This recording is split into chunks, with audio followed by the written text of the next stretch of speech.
Alright, so in this video, I'm going to go over how to access or index arrays. So in real life, sometimes we just want to access like a one or a couple or a few things, right? So for example, like in this leaderboard scores array, I just want to access the first, the third, or the fifth, or sorry, and the fifth elements, right? And you might be asking, hey Alex, like that's kind of dumb, right? Because I already have the list. I see the list. I know which is first, which is third, and which is fifth, right? I don't need to like create code to access it. I can just directly say, oh, I know the fifth one is 360. But reality is, and you'll learn this later in later chapters when we talk about user input. So really, in any program that you write, there is some user that's using it, right? And a lot of times, the user is going to be able to do some sort of input. And let's say you have a program that takes in a list of things from the user, and so that, as a programmer, we don't know what the user is going to input ahead of time. We don't know what kind of list they're going to write. For example, if they have a score, if we want them to somehow put their scores in here, we don't know what numbers they're gonna put in. So you don't know, the actual numbers. So um, this is why we have to sort of learn how to access individual elements of the array. Okay, so again, I have these scores right here. Maybe it's from like playing a Flappy Bird game, or maybe it's from playing some sort of game online, and it's almost like a leaderboard, so it's sorted. So the highest score is on the top, and the later you go, the uh, less the score is, the lower the score is, right? Um, so this is kind of the concept, and we've already seen sort of like memory diagrams of arrays, right? And I have it more simplified here. And so the way you can access each individual element is with what we call an index. So I'll put it here. So index.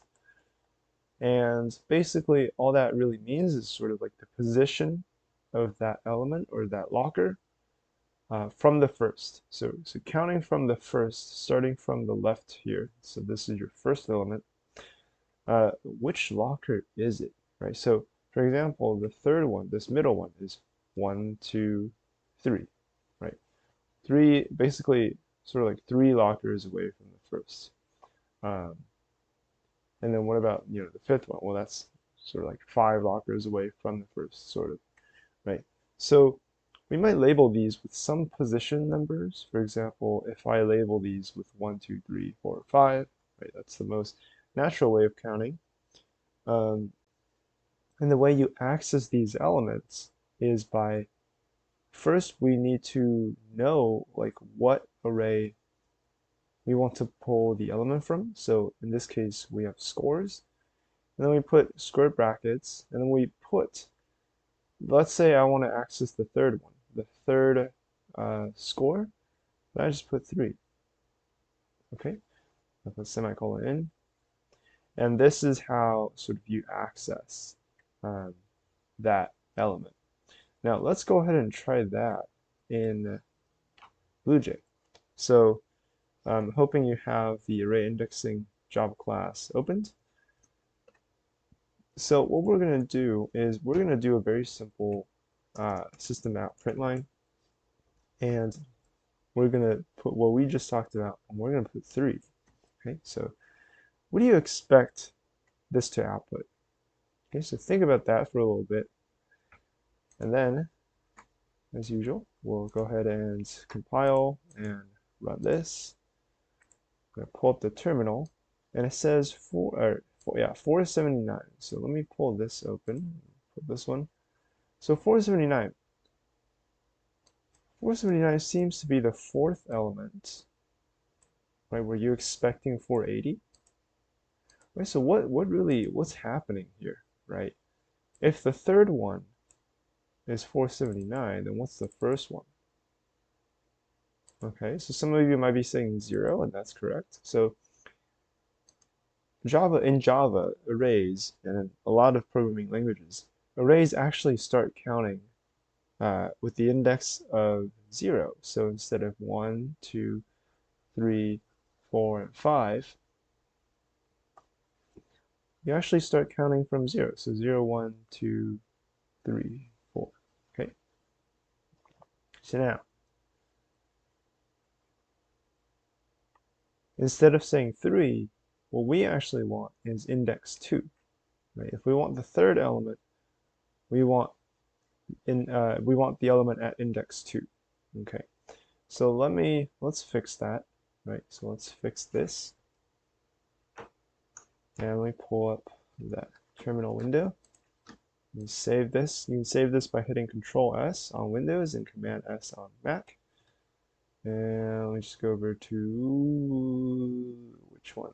I keep missing it. All right, compile, run on that, and we should be able to see 480.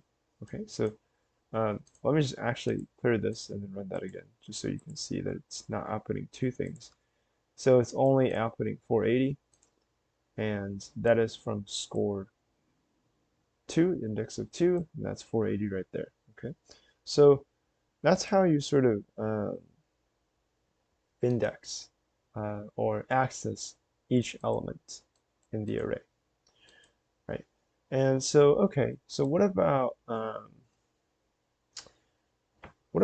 index 4? What is that going to give us? Okay, so maybe think about that. And while you think about it, it's going to compile, run, hit OK. 360. Okay, so that is the last element in the array. Again, it's 0, 1, 2, 3, 4. Okay, so scores 4 is going to give us 360. Okay, now what about 5?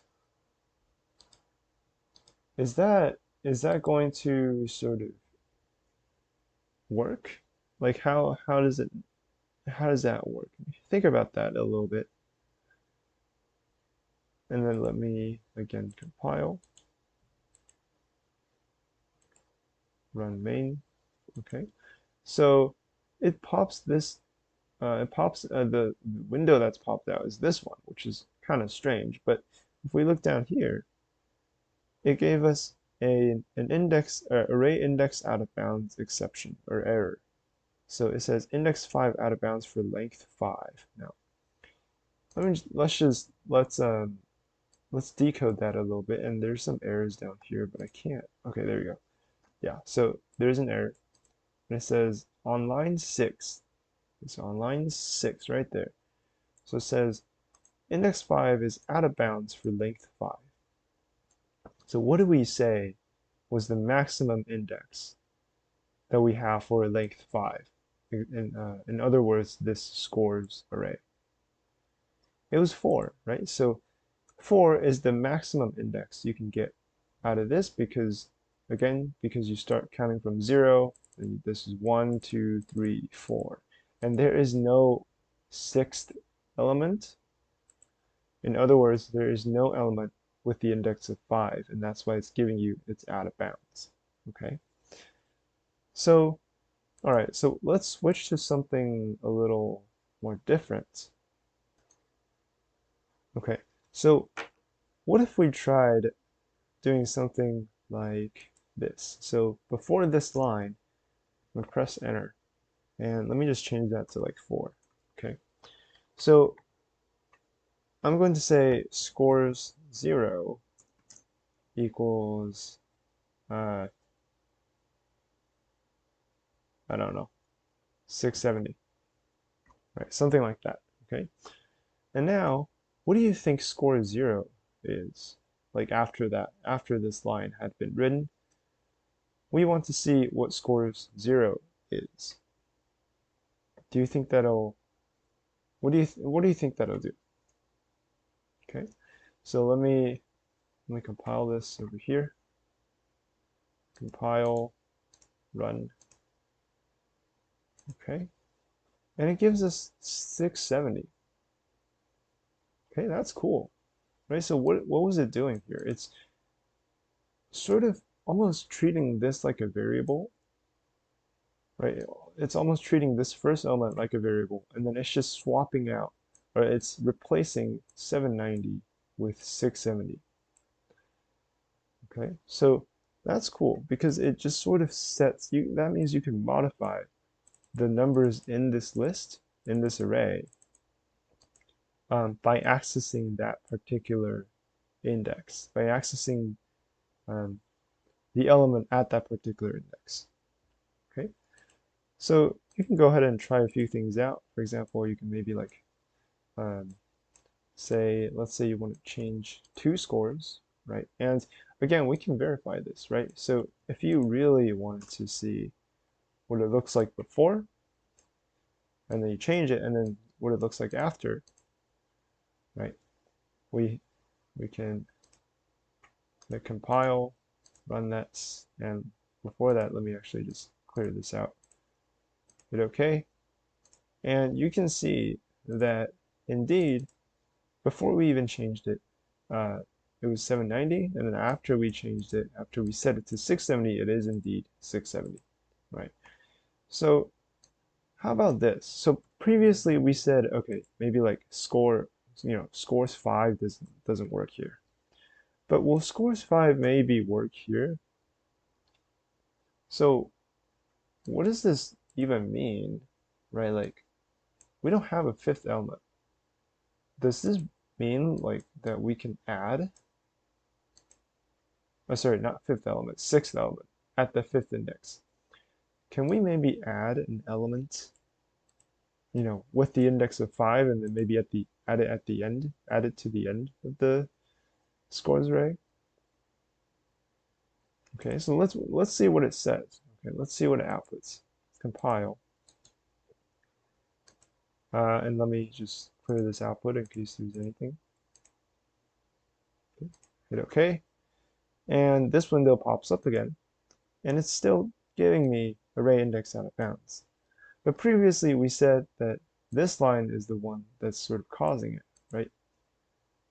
So if we extended it, then we shouldn't be seeing index out of bounds. So that means it probably didn't work, right? So let's see, array index out of bounds. Again, it's on line 6. But now, because we've added a line, actually now we're on this line, and it's saying this is out of bounds because you can't access, the element at the fifth index. So what does this tell you? It tells you that arrays are not extendable once it's been um, declared. So once the array is like this, it only has 5 elements, then it'll always only have 5 elements. Okay, so you can't shrink it, you can't extend it. It's just, it is what it is. You can change the elements in there, but you can't change the size or the length of this array. Okay. Okay. So one last thing I want to talk about is just to go over again this this diagram over here. So far, right, we've been using this sort of as a way to not only get the element, not only just get the element at that index, but also we're able to set the element at each of those indices, right? So what does that mean? Well, that doesn't that sort of sound like a variable to you, right? So we can both access, like we can both print it out and get the value of it, and we can also set it. So if you remember, right, like it's basically saying this. I'm going to say int score, okay, and score has not been defined because the array up here is named scores. So int score. So let's say I want to access the first one again. So it's as though, let me delete that line so it's clear to see. It's as though we declared a variable and assigned it to 790. And then we said, all right, well, actually, I'm going to change score to 670. And then, for the sake of time, I'm just going to copy that and I'm going to print out score.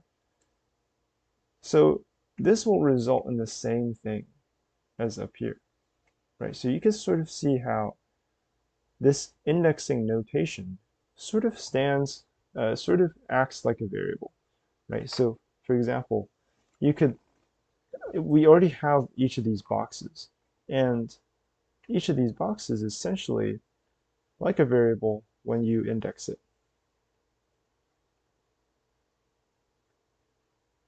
right? So I'm not going to write too much more after this, but you can see how scores 0 can be retrieved, and it's sort of like its own box. And when we said, when we said scores 0 to 670, what we're basically saying is, okay, I'm treating this as a variable itself,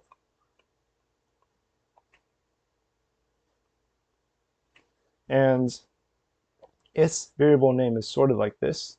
It says scores 0, and then I'm setting it to 670 now. Okay, so I'm setting it to 670. So you could kind of think of it as like a variable, almost like a variable notation, because essentially that's how it acts, right?